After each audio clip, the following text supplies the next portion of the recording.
গরুর বড় আকারের পায়া বা নলার ভেতরের মজ্জা বের করার সে কি কসরত। সেই সাথে ভোজন রসিকরা মজেছেন প্লেট ভর্তি গরম নিহারি আর আটার রুটিতে।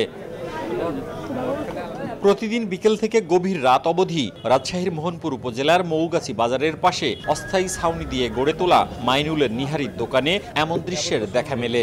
শুধু নিহারি নয়, গরুর তেহারি, মুরগি দিয়ে বিরিয়ানি ও গরুর ভুড়ি বা বট বিক্রি হয় এখানে। 50 থেকে 120 টাকায় বিক্রি হয় নিহারি ও গরুর বট, 70 থেকে 100 টাকায় বিক্রি হয় তেহারি ও বিরিয়ানি।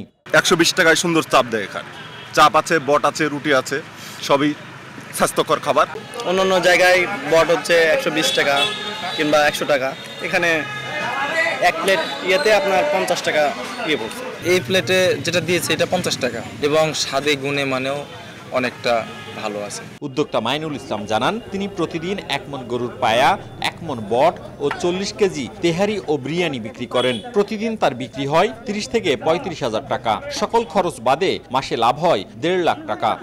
লাভটা একটু কম হয়, আমার 4 থেকে 5 হাজার টাকা লাভ হয়। সবার চাইতে আমার একটু আলাদা, এই আলাদার জন্য টাকাটাও যাতে একটু বেশি খরচ হয়ে যায়।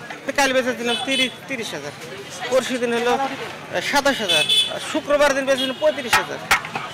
শুক্রবার দিন একটু লোক বেশি হয়, তো এই জন্য একটু শুক্রবার ব্যবসা একটু ভালো।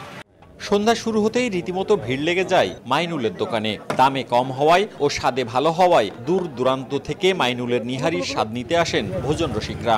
মাগরিবের আগ থেকে এসা পর্যন্ত প্রচুর ভিড় থাকে, আর বিশেষ করে শুক্রবারের দিন কেউ কুলাইতে পারে না, 6-7 জন থাকে কাজের।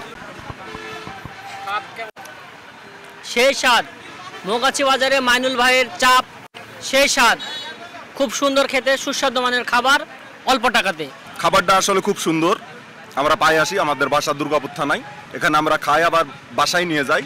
নিজের বাসা থেকে প্রতিদিন নিহারি, তেহারি ও বিরিয়ানি রান্না করে আনেন মাইনুল। সেই সাথে তৈরি করে আনেন 800 পিস রুটি।